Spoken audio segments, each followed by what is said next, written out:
It's 9 o'clock. It's time to talk dead to each other. Welcome to the Deadcast of MaliceCast live TV talks, The Walking Dead.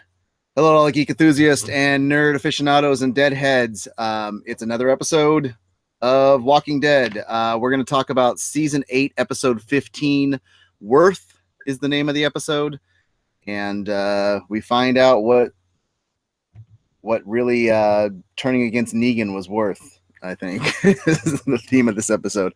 As always, joining me on the cast is our Deadhead aficionado, Mrs. Malice. Hello. Hello. It's stuck in my head forever. That is her impression of Simon. And if you did not know what happened in this episode, sorry, it is a spoiler cast. We are not going to hold back any punches. We will talk about exactly what happened in the episode. It makes it more interesting and has better stuff to talk about than just trying to beat around the bushes on things. Also joining us as a special guest, we have Super Hoovian Freak on cast tonight. Hello. Say hi. Arg. I don't have a little monster to run across the screen. That is zombie or a pirate. Yeah, we're not talking Whedon. She's doing the Whedon arg. Oh, okay. Yeah. But I don't have the little monster to run across the screen. Oh, come on. Anything was going to be better than that noise that Simon made at the end. He just had flies buzzing around his head. He's like, and as always, I am your host for the cast, Mess5150. Thank you for joining us. We are going to talk about favorite moments, what I like to call it, the good, the bad, and the Eugene of the episode. Oh, God. Yeah. You know, since Eugene, ugly. Yeah, so right over the head. But let's get into what we like to start the cast with, and that's usually what our favorite scene was. I'm going to start with you, Mrs. Malice. What was your favorite moment of the episode? Only because I laugh at it every time it pops in my head, and it's been popping in my head all day long, is, of course, Simon as a zombie on the fence making dog chewing sounds. It's the worst zombie acting ever. Well, at least we got Walker Simon. We didn't, we never got Walker Carl that everybody wanted to see. So well, I would have cried. At least this one I laughed. Carl, I would have cried. And Super, what about you? Favorite scene? My favorite scene was the backfire that they had with Eugene when he escapes them and gets back to the bullet, and he's like, "All right, here's what we're gonna do with our pathetic little lives." Backfired. So that was my favorite scene. Yeah. I personally, I didn't have a favorite scene in particular. I just liked seeing Negan being Negan. That's really what we got out of this episode, was him back to being a bad guy, which also was one of the complaints I had about the episode. But just to put in perspective, talk about a little bit about what happened in the episode. Usually it's 3 major stories going on in an episode. This one was not that. This was all over the place until we got to pretty much one major story, which was the Saviors and Negan popping back up and saying, "Surprise, I'm still here and I know what's going on. I know what everybody's been doing." We started out the episode with Rick reading Carl's letter, which we discussed last week and read the entire letter to you guys. If you didn't see that, you don't have to go back and watch it now because it's read entirely on the episode. So. I was glad that they did have Carl read it. I was so scared that they weren't going to have him read it. So I like that he got to read it. I like hearing his voice, so you got the kind of which the acting of it was more tear-jerking than when you read it. Yeah, I don't sound like Chandler Riggs, nor do I have the look appeal Chandler Riggs. Yeah, well, you're not going for the emotional knockout either, to be fair. Yeah. We jumped from that to a Gregory and Simon scene where a lot of talk about juice and who's the juice, and I'm the juice, and need the juice. I was so hoping for someone that looked like OJ to just pop up out of nowhere. That's what I was hoping. A zombie or a walker, excuse me. If there had been a walker that looked like OJ running around when they were doing the juice scene, that would have been priceless. I want to know what flavor juice they were talking about. Yeah, it was Jamba Juice. It was the Savior's Jamba Juice. They had a little stand in the back. So. Then we jumped from that to Oceanside and Aaron, finally getting Aaron seen again, knowing that he was going to stay behind.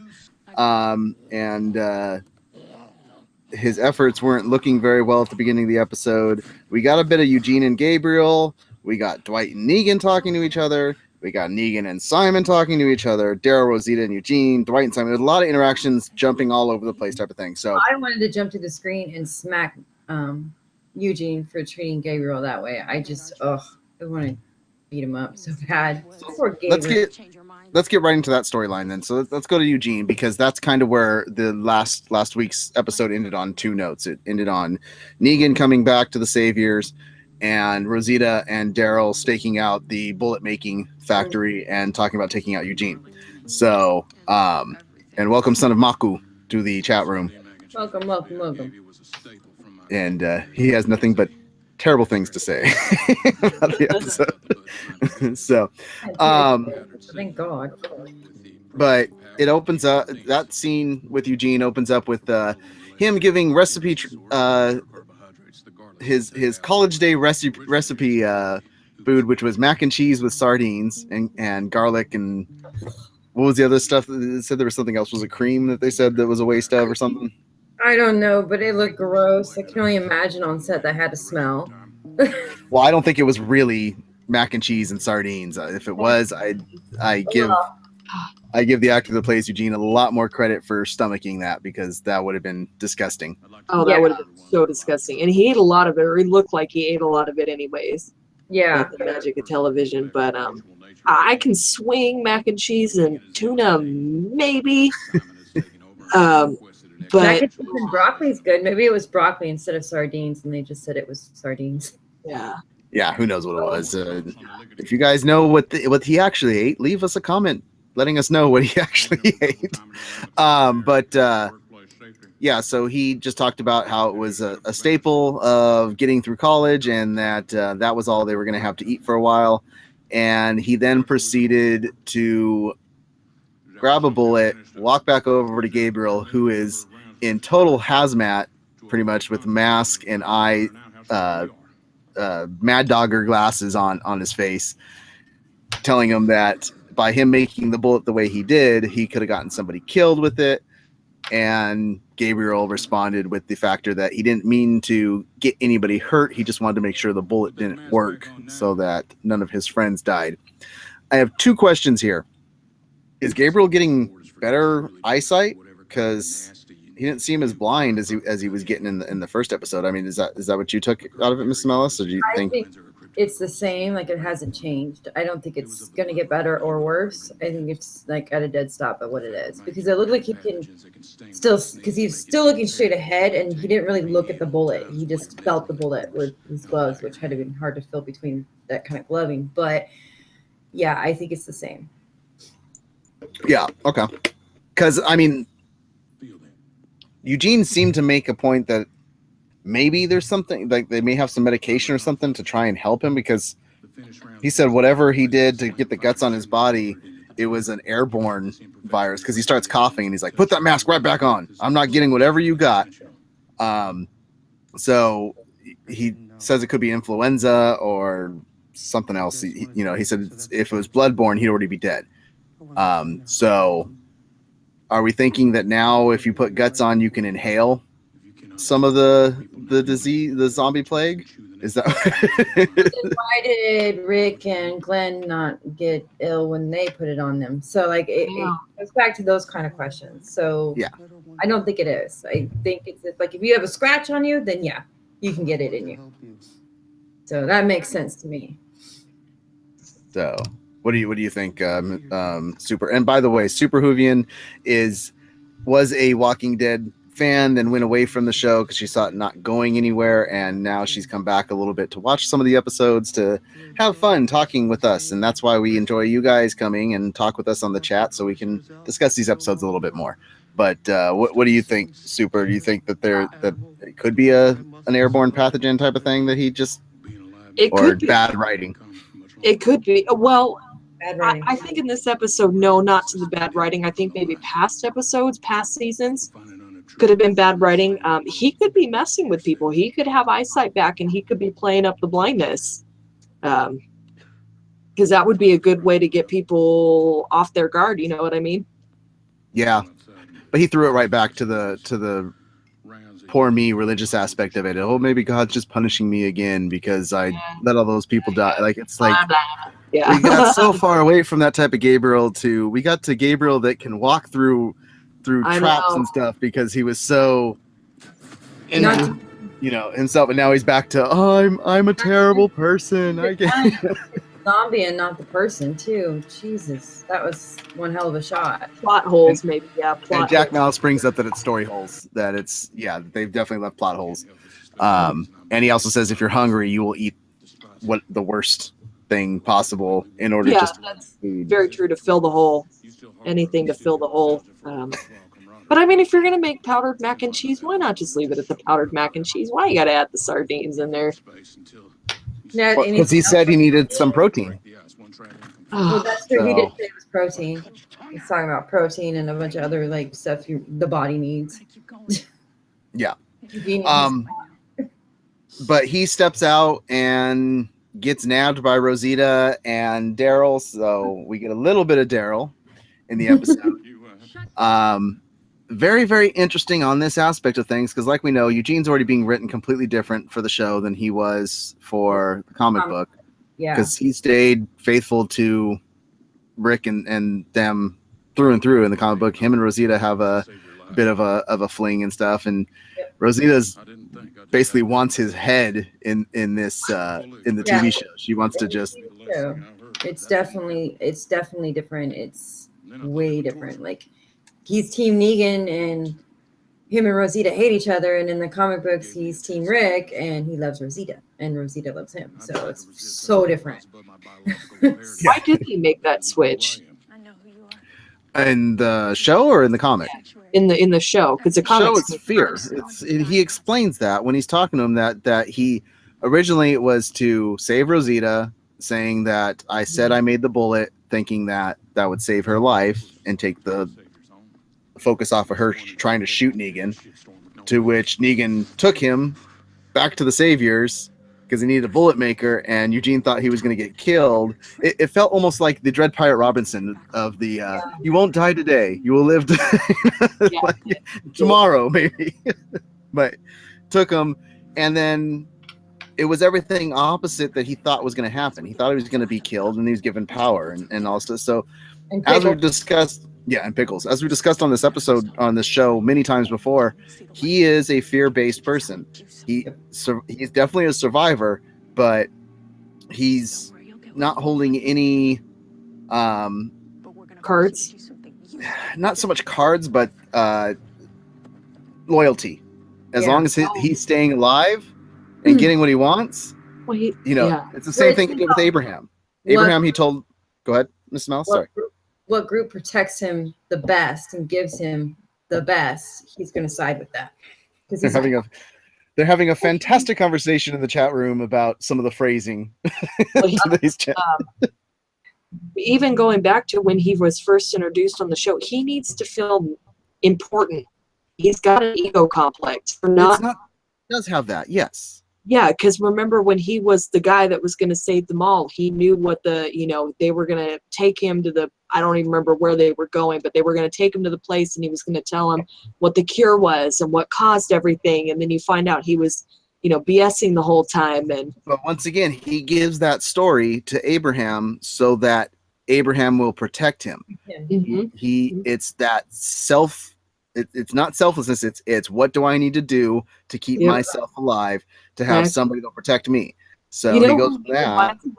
He reminds me of the character from Harry Potter, the one that turned on the Potters. What's his name? Wormtail. That's who he reminds me of, Wormtail. He's the little sycophant that sucks up to the big power, and the minute that big power is replaced by the next one, he goes to them. Yep, that's such a good description of Eugene. Yeah. If you guys are watching this later on our YouTube channel, youtube.com/C/Malice Corp, you are not seeing the chat room. make sure to come back here on Twitch and watch the video because the chat room will be there. It is fantastic. Son of Maku and our producer, Jack Malice, are having a very fun time in the chat room talking about words like moist and other things. Craziness strong with one. Oh my god. So, and as always, this cast is brought to you by our website, malice-corp.com. You can see it written there in the corner of the screen. Make sure to go check out our website and see all the other rantings and ravings we have about everything and all things nerd. Yeah, so, I mean, yeah, he's all about protection for himself, which we learn because as Rosita and Daryl are taking him back to Hilltop, he talks about, like, killing him. And they said they're not going to kill him. They're just going to throw him in a deep hole because they need his his bullet power. They need his knowledge. So he's going to get knowledge is safe. He'll be in a deep dark hole just to make bullets for them instead of making them for Negan. And then my least favorite part of the episode comes up. Exactly, and that's the phrasing of the day. It does come up. Eugene goes two-fingered and pukes all over Rosita so he can get away. Welcome back to The Walking Dead. Have some my first thought was I didn't know I was watching The Exorcist. And then my second thought was because I saw him doing two fingers and I'm like, is he signaling someone? That's what I thought too. There? And I'm like, and then all of a sudden he's just like, and I'm like, what the? I like her. I was thinking action. She's like, "What the?" I was thinking, did he hide a bullet and he had an empty gun on him that he was gonna with his fingers? He's gonna shoot with his fingers. I have a huge problem with people throwing up. So seeing that, I almost actually did throw up watching it. I was like, "Oh my god!"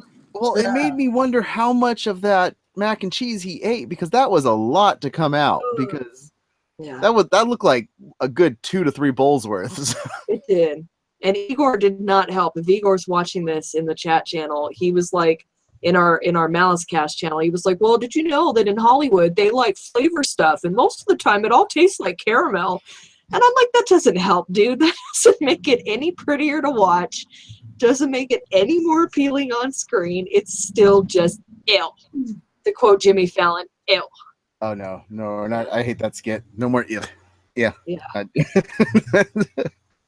And the chat room says that Harry Potter is banned to be talked about in Walking Dead cast. So no more Harry Potter references is what's being said. So he gets away, they go chasing after him, finding out that he's resourceful as ever and has climbed into a pile of ashes of dead zombies or dead people. And that's the bit that we get out of that before we see him later in the episode. On the other fronts of stuff, like I said, there was a lot of back and forth between different things. We asked last week where the heck was Gregory, and the assumption was that he was the hitchhiker because of the way that Negan responded to the hitchhiker. Turns out Gregory was not the hitchhiker, but he did do what we all said he would do and ran right back to the Saviors after getting away from the hilltop. Go back to the Saviors no matter what, because he's the number one, second. He ties being coward with Eugene. Yeah, well, and that's the thing is, I'm still waiting for the day that Gregory dies. I mean, it's like a battle of who's going to die first between Eugene and Gregory that we just want to see. Neither of them. They're going to keep them forever. Oh God, they're like cockroaches that just you can't get rid of them. That's it. I will appear on the show as a zombie and I will eat Gregory. And I have nothing against the actor. The actor that plays Eugene does a fantastic job because he gets this type of reaction out of me. Unfortunately, he released that he had to get rid of his Instagram because of death threats that he got for playing Eugene. So he does such a good job. Yeah, no, but he does such a good job of it. Crap that the Game of Thrones cast gets, the kid that played Joffrey, they had to pull him out of school because of the death threats that he was getting. And I'm just like, guys, come on, fiction. But he's also weird looking, so. Well, he is. Well, I mean, Eugene is. Just learn the difference between fiction and reality, people. So Gregory showed back up and he started doing his little sniveling with Simon, since Negan's not around, about being a partner with them, and Simon starts talking about needing that he has to show strength because he's the new leader since Negan's gone, and tells Gregory he has to leave. To which, and I want to know your guys' thoughts, this is the first time I actually liked Gregory, because when he stood up to Simon, I've never seen Gregory actually have somewhat of a backbone until he got like dropped to the ground. But I He mean, tried. He tried. what did you think about that scene, Mrs. Malice, when he stood up to Simon? Did he I give you a little bit of respect for him, or you're just like, Simon, kill him? was like, Simon, just freaking kill him, please. Come on. Put me out of my misery and just kill him. Please. Just come on. But then when Simon punched him, I was like, yes, keep doing it. And he didn't. So yeah. I was hoping. But of course, no. We didn't get what we wanted. Nope. Never get what I want. Yeah. So it turns out Gregory makes really good coffee, so he gets to stay around. Apparently he makes the best coffee, so I'd like to see his coffee making skills and see how good it actually tastes. Right. And then we get to the penultimate part of the storyline, and that's Dwight walking around and Negan shows back up. So But come on, that wasn't. If he didn't see that coming, then he's stupid. I mean, well, they didn't know what to expect of, seeing the car crash and stuff like that. And nobody has seen Negan because he came back at the end of the episode and said, "Don't tell anybody I'm here yet," when he was checked in. What made me mad about Dwight in those scenes the entire time? He could have played it off and went, "Hey, Simon said you were dead," but they didn't show that. Apparently, he did, because Dwight told Negan, and that's what put Simon in his fighting on the fence. But like, if even when you get into the next topic, why didn't he come up with something to protect himself against what's going to happen to him? Well, once again, there's nothing that he could have said once they reveal. So, I mean, he gives the right answer. Hey, Simon's second in command. We didn't know where you were, so I'm going to follow the second. That's just, you put him there as the leader. I'm going to do. He played that coward role that he plays well. He knows how to play that. I bow to you type of thing. I don't think Dwight's really a coward. I'm more. He's not, but he knows how to play it. He knows how to play. So, and that's smart, but it's got him in so much trouble now. Well, once again, we know that Dwight's whole thing is whatever it takes to kill Negan. That is his end means. He's the same thing in a different factor of Eugene. He's not a coward, but he's not afraid and stuff, but he holds no loyalties as long as it kills Negan. Yep. So when Simon brings up the mutiny that we knew was going to happen, Dwight's all for it. At first, it seems. But in actuality, when the mutiny actually starts happening, Dwight has informed Negan, and Simon is now found out for the mutiny, which Negan already knew that Simon killed everybody at the Heapsters. So, which we didn't know at that point that he knew, but we found out a couple episodes ago when Rick told Negan. Okay, that's right. And once again, that goes back to the last 4 episodes that we've seen of Negan have been showing a more human side of Negan. So we thought that we were getting more of that. He can be a good guy, and he's still, this episode went straight back to showing he's not a good guy. He's not. To which, sorry, I'm trying to read the chat. Okay. To which,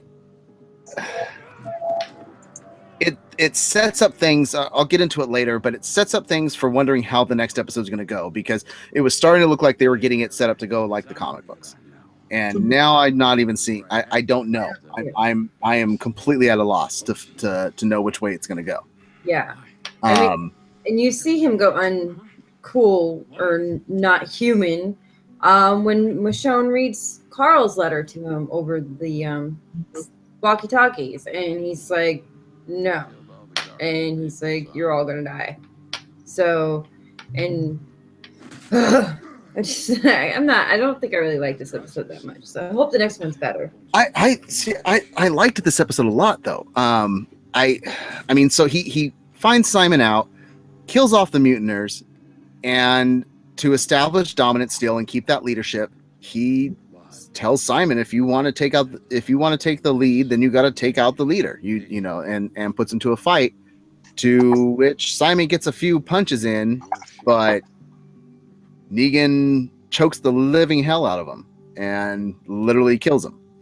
But I thought one thing was interesting that we found out about Simon in the chat earlier with Negan and Simon when they were when Negan made him kneel, and a lot of people said that was a throwback to like Shane and Rick, because how close they were to each other, how close Negan and Simon were. But the big thing that I found out that was kind of interesting was we learned that Simon is the one, just like he did with the trash heapsters, was the one that killed all the men and boys from Oceanside and causing that fear. So it's the same situation again. It wasn't Negan. Negan sees them as sees the people as resources, and Simon went and wiped out all the fighters. So it was repeating itself. And I think it's because of the connection that Negan had with him, because he said he's too vicious. He said he shouldn't be part of the group. But there was a connection there that he couldn't just get rid of Simon. I guess it was like, fool me once, shame on you, fool me twice, shame on me type of thing, where it's like, I'm not going to get fooled again. Mm-hmm. Yeah.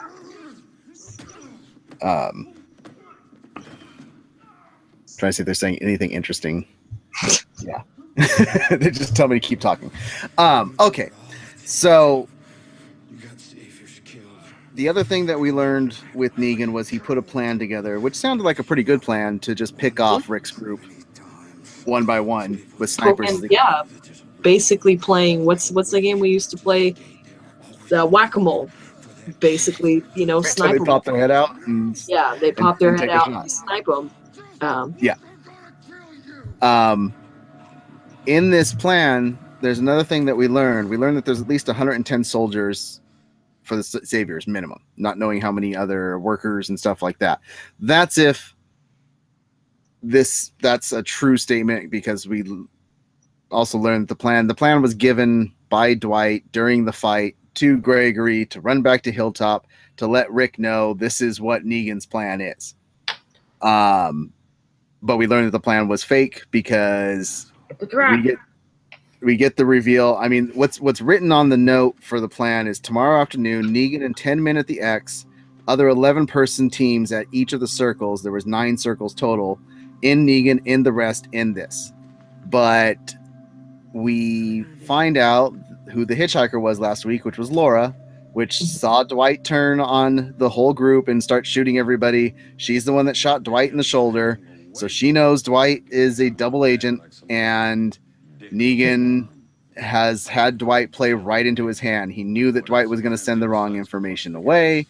And Rick now has a different plan than what Negan's actually planning to do.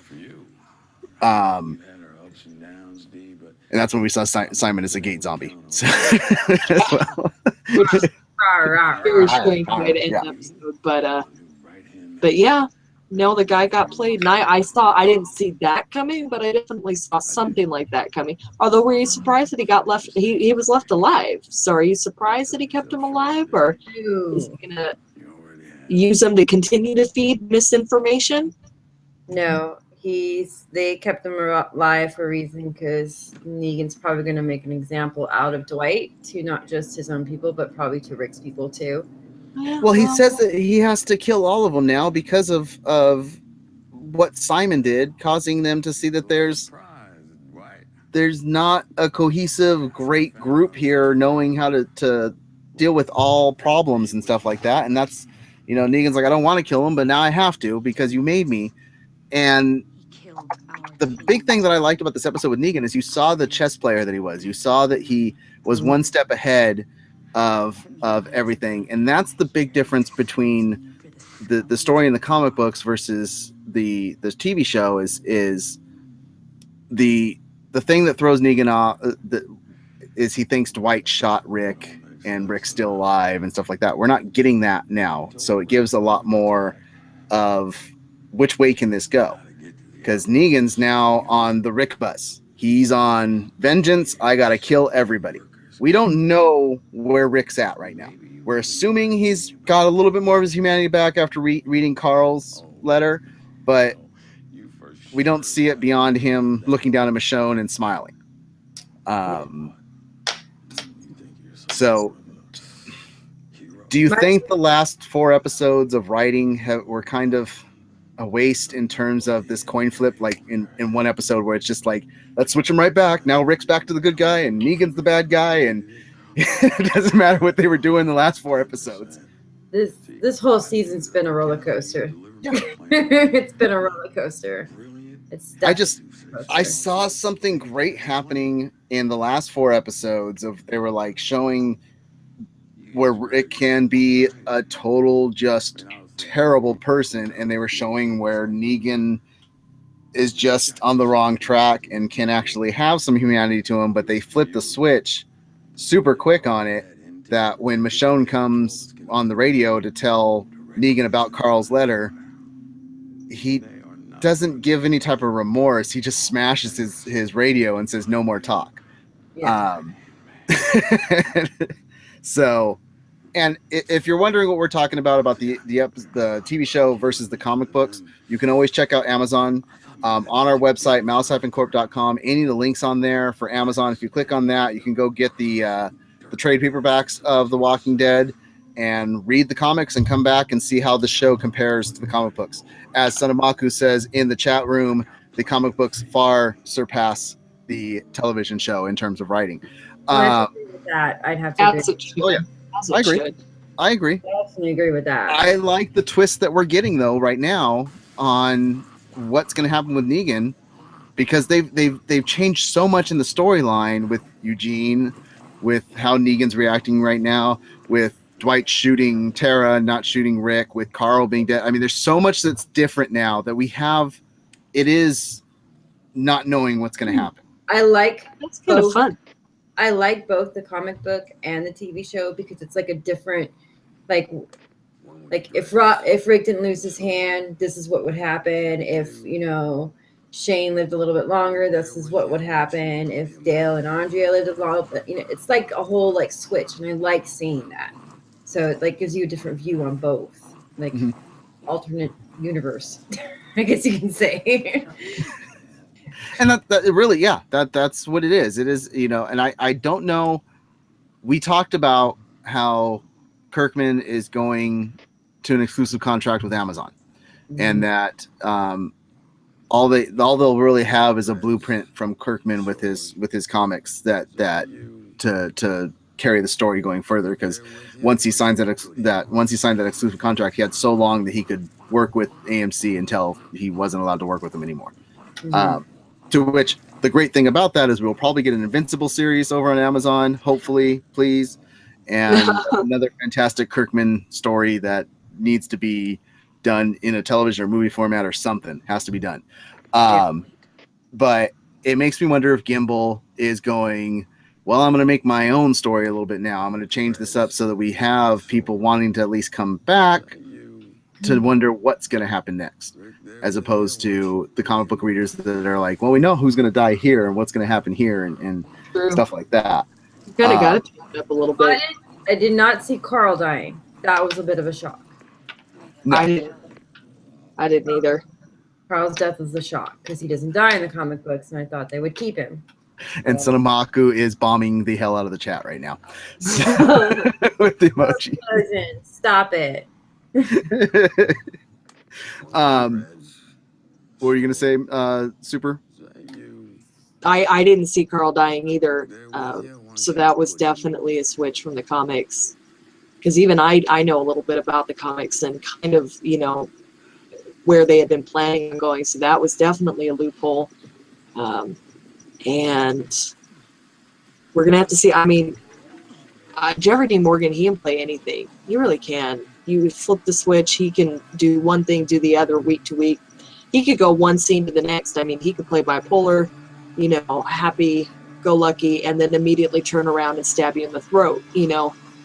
So they're leading up now. Are they leading up to the finale? How many episodes are left? Next week is the final episode. Final And episode. they only got 16 on AMC. 16. Yeah. So this is leading up to yet again another big fight between the two human groups. You know, well, it's going to be the finish of the All Out War storyline. They've said that. Well, that's good. That's good on one hand, because I think it's time to start bringing in a new arc. But yeah, they always seem to save it. I mean, they did it with the governor at the prison. They did it with the governor's. What did they even call that place? I can't even remember now. Back in season 2, was it Alexandria? No, Alexandria is where they've been at. But where they've been at. What was the governor's place? I don't know. The governor. His city. I can't remember the name of his city right now. That's going to bug me now. That's going to bug me. But yeah, hopefully it'll be epic. I mean, but you just have to wonder, can they keep topping? And can they keep topping the... Well, it makes us wonder... They stick with the comic books, they're going to top it next. Oh, yeah, absolutely. But there's two things to talk about before. One being Aaron. Aaron staying behind... Oceanside clearly knowing that he's staying behind and telling him that he's a moron for staying there. They're not going to help him. He needs to get water. He finally gets water, and then he goes through a zombie attack where he loses his knife and every other thing possible. I feel so bad for him. Oh my god! And then he mutters at him in a Stallone type of how they got to fight and not be afraid. Yeah. So we got to see what's going to happen with that. I mean. Do you think it's going to be this like here's the Oceanside women to the rescue in the last episode, or do you think we're not going to get really any more of that focus until next season, Mrs. Malice? I don't think we're going to get any more of the focus until next season because it's got one episode left. I mean, and he's not doing a really good job on convincing them.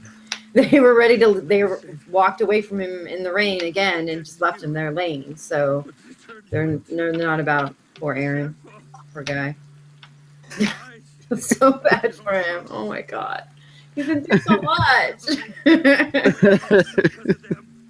But at least he's sticking through with what he planned to. So hopefully he gets them to come on. But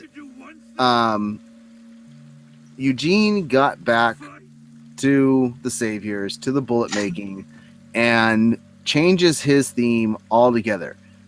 Before it was, we can only make so many bullets at so fast a time. It seemed like he was trying to help out the Hilltop a little bit, like without like trying to give as much bullets as possible.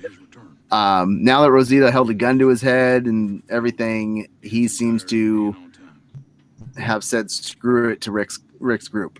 Says that they will make all the bullets, they will get them done on time for Negan. Is this the nail in the coffin? Are we going to finally see Eugene get, hey, he's a bad guy to Rick's group, we're getting rid of him, he's going to get taken out? Or do you think Gabriel's still going to spin a story to Rick's group that says he tried to save me, he's not bad, he was just stuck in a situation, knowing how Gabriel is, where he's always trying to save everyone? I think Gabriel will probably try to say, yeah, he tried to save me and talk good about Eugene. Eugene is definitely Team Negan now. I wouldn't be surprised if maybe, hopefully, in the next episode he gets his head blown off. Which that's okay. Let's talk about that. Okay, so next episode. So we're getting down to the end of the hour. So let's just go into next episode. How many people are dying? Main characters. Next episode. Yeah. Main character. How many? Take a guess. Maggie. I don't know, but you think Maggie? Well, I think Maggie, because right now she's my favorite character, and it always seems to be my favorite character that dies, and she's my favorite, so she's gonna die. Because we know that Negan's gonna pull the switcheroo on what the plan is.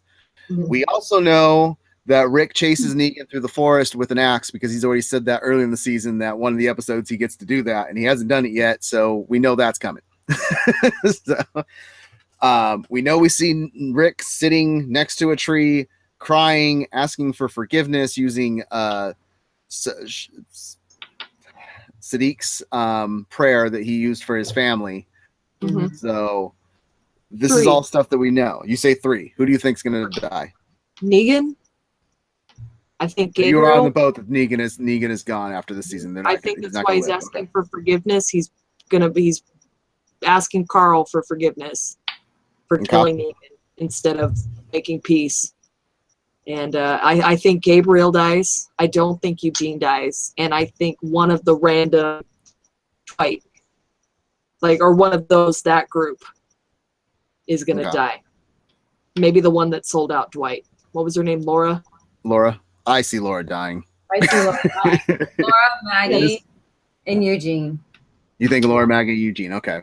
I think Maggie's pregnant. I think keep her around because they want another dramatic pregnant birth. Yeah. Rosita is going to kill Eugene, I think. I could see that. I could see that happening. I could see that happening. I could also see Tara dying. Oh, yeah. Saving Dwight. Because she's had this whole turn on that. That's true. Somebody can redeem themselves. I can see in battle or something like that, Tara ending up dying, saving Dwight. Someone's going to sacrifice themselves. The question is who is going to sacrifice himself to save someone? Somebody's gonna.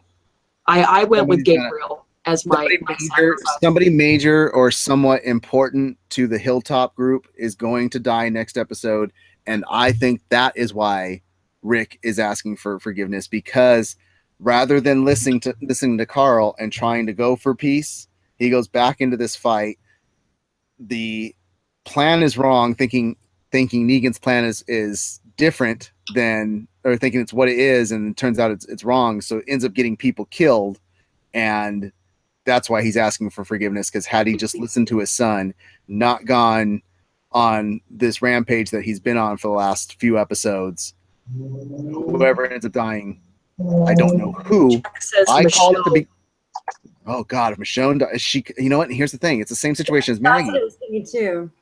Well, I have always said don't hook up with Rick in the TV show, because if you hook up with Rick, your number is just like if you're a doctor in the TV show, your number is up automatically because you're a doctor. Because the doctors don't seem to last long. No, they don't. No, there's always a doctor replacement. Yep.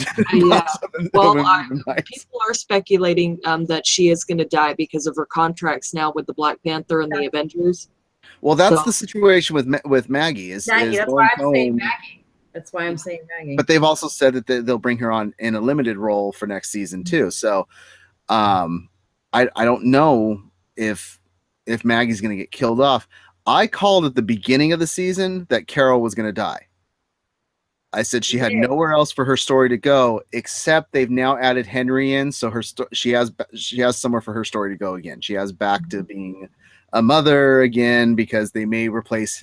We said last week that they may replace Henry with Sophia's character on the comic, and so that's the only thing that I could see. And plus, they were starting to create that little bit of an Ezekiel Carol moment. Yeah, a little bit. Week. I love that not one of us picked Daryl. Because I still think it's if Daryl dies, we riot. I think stop watching the show.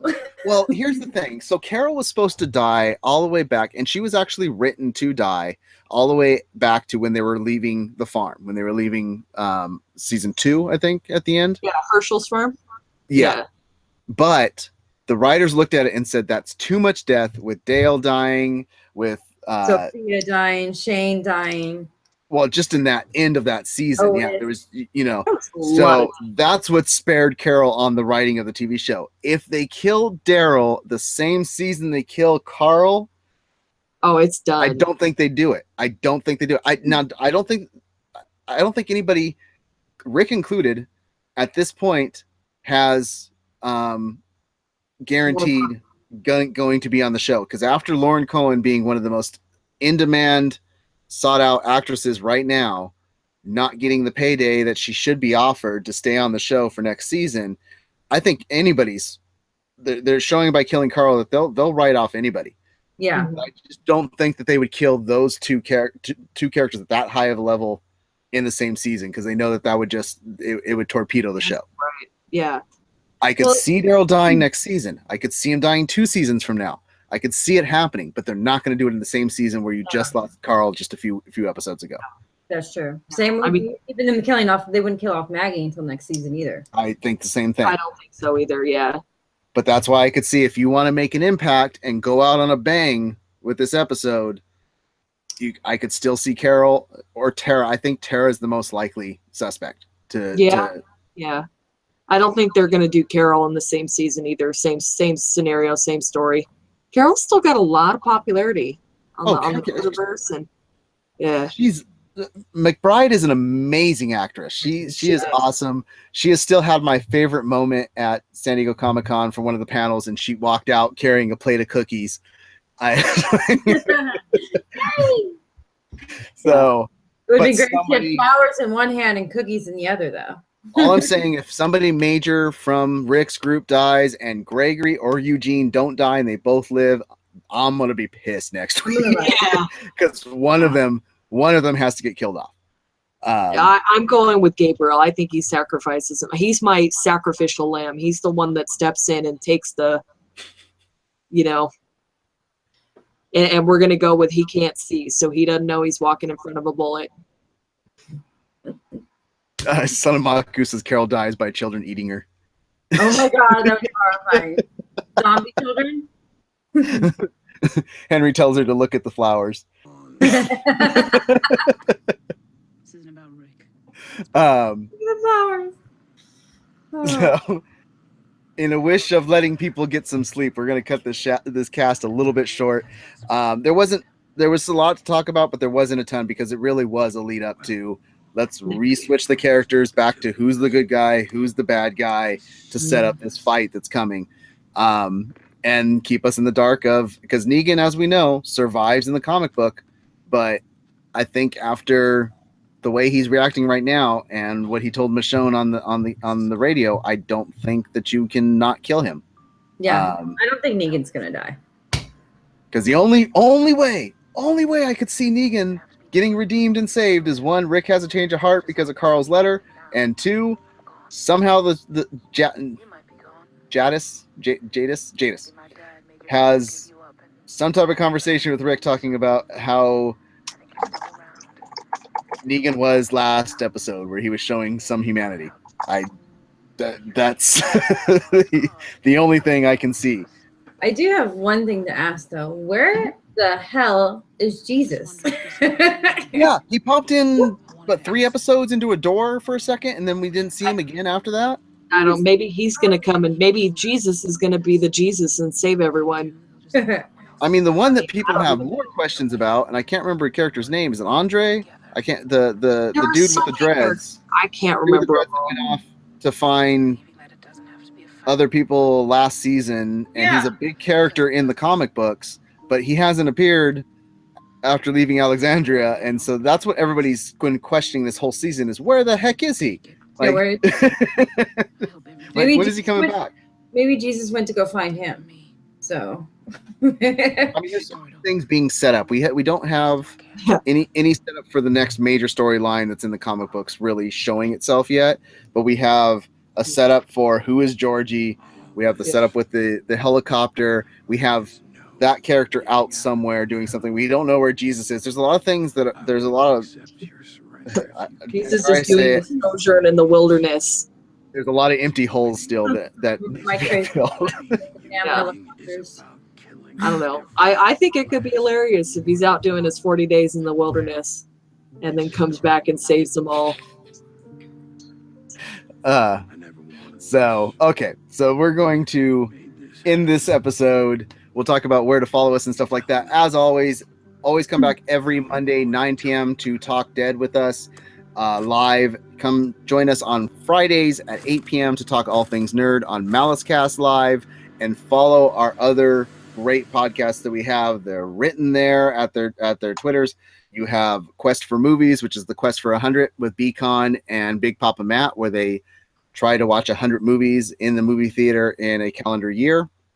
You also have Nerd Mosh Pit, which is a great audio cast with Big Papa Matt and a couple other friends talking about all things nerd on there as well.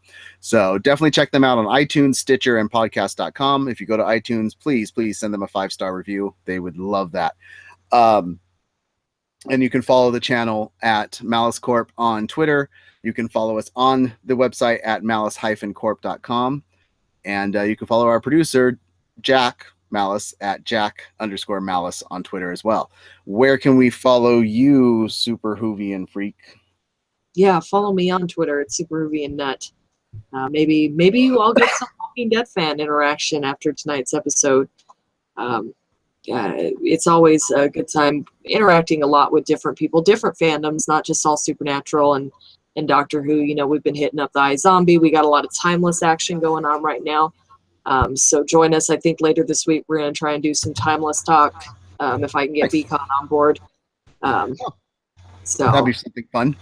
It was a great season. This season has been great. The whole sleeper episodes or sleeper agents throughout history that are there just to F up time, and they have to go, you know.